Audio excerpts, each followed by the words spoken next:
I think it's the line over here on where the heater hose goes, comes off the block there. I'll show you in a minute. You have to pull the shroud off of here. It goes over this stuff here. You get to the radiator cap, which is right down here. I know there ain't nothing in there. If you look right here where this heater hose goes down on the block here, thing's totally disconnected. It's got a little fitting it fits down into, and it's not even in there. It's completely off. So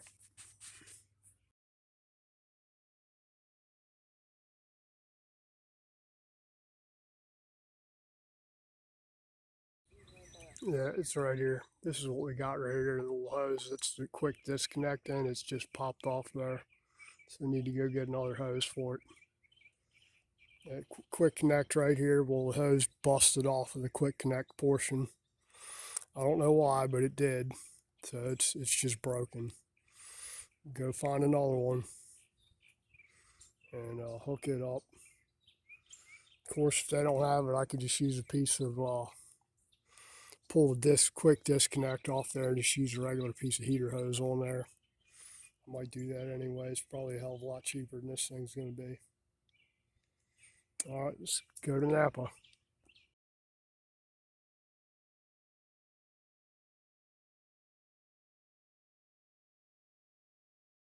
Got a little bit longer piece of hose here. It's about an inch longer, so that should hopefully do the trick.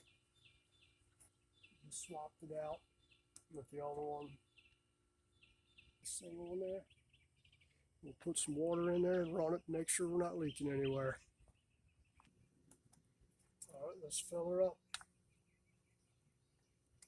Go ahead and fire this thing up and let it warm up.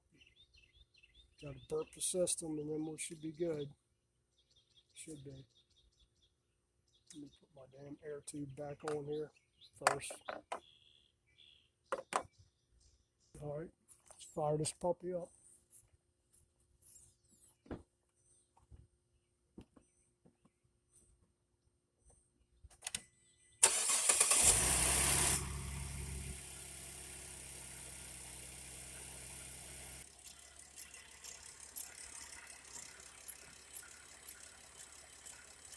Go ahead and keep this thing topped off and make sure it's burping all the way out of the system.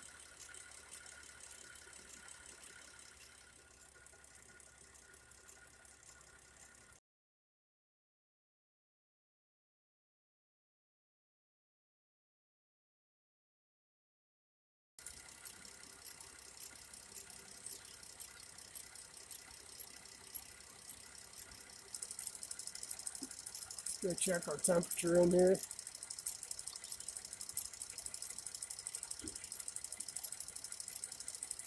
We're at about 180 now. Things should start, thermostats should be opening up here shortly. Burp the rest of it out of the system. It isn't a bad idea to turn the heater on to make sure you get all the air out of the trapped in the heater core. I'll change the oil in this thing either tomorrow or Wednesday. Tony and I have to go work on a farm all tomorrow up in Smithfield. And so it'll probably be Wednesday unless I get back here early. I need to change the oil in it because this thing got pretty damn hot. And I need to replace the oil pressure sending unit, which is sending out a signal saying that the oil pressure on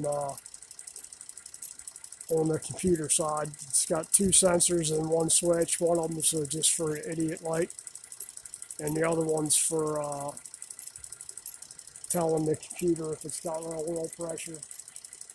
So, and of course, the sensor is directly under the oil filter, so it's easier to take the oil filter off to get to it. And I'll go ahead and change the oil when I do that. And there's a screen behind the oil pressure sending unit, a little mesh screen that you're supposed to clean out. I guess they get dirty or whatever, get gooey, something. I'll pull that thing out of there and clean it out too.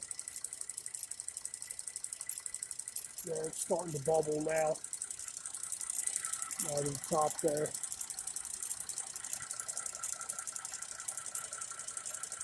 A little bit. You just want it bubble and burp all the air out of it. You don't want any cavitation in the system there. Then I'll need to fill the damn reservoir back up. This is the reservoir. The radiator cap's up under the shroud that goes over top of here.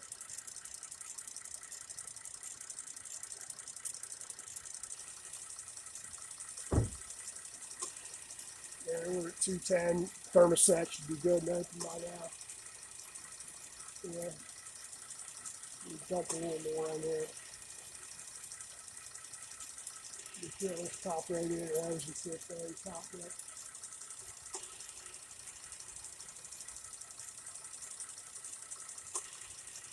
Yeah, it's getting some heat through the top one now. The top one is the one that feeds it back into the radiator out of the engine. Kind of float, comes in, flows down, goes back through the bottom one. And I'll drive it here in a little while.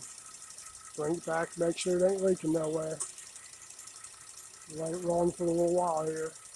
But we'll do the pressure sending unit sometime this week, either tomorrow, late tomorrow, or Wednesday. Maybe Wednesday. We'll find out. All right, that's enough of this. It's just the heater hose replacement out of the thermostat distribution block for the heater hose, whatever it is. But busted, cost me a ton of damn money to get it towed. Well, a ton of money for me. But guy was pretty much right there, ready to go. Quoted me a price directly on the phone.